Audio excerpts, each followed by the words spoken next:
guys! So today I'm going to be showing you how I dome the backs of my resin charms in UV resin, as well as glazing the front of this charm here to make it shiny. So here are one of my charms which I have already domed the back on.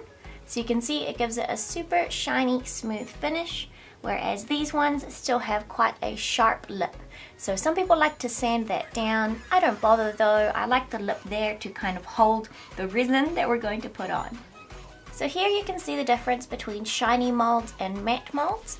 Now these mini love hearts that I have, they come out shiny, so that's wonderful. I do not need to glaze the top. As for this large one here, I've just used a cupcake tray for it, so it has not come out shiny. So this is the UV resin that I use. I buy this from Aliexpress, but you can also find it on Amazon.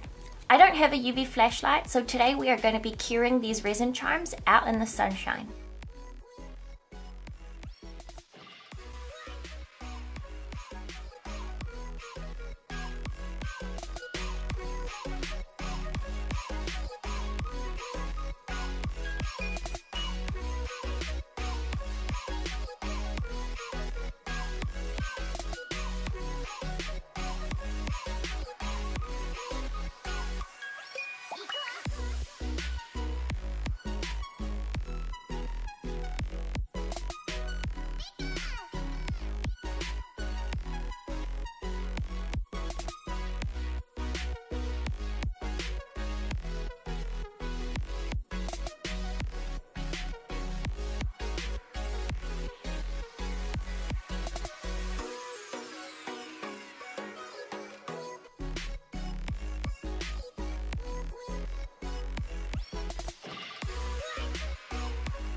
Now I'm going to move these outside so they can get in the direct sunlight to finish curing.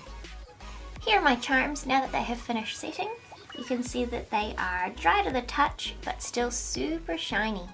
So I left these charms outside to cure for around about an hour. Most bottles of UV resin will say you need anywhere from 15 minutes onwards. Now that is really just dependent on how strong the sun is where you are. It was pretty cloudy today, so I thought an hour would be about good, and then when I checked them, they were fully cured at that point.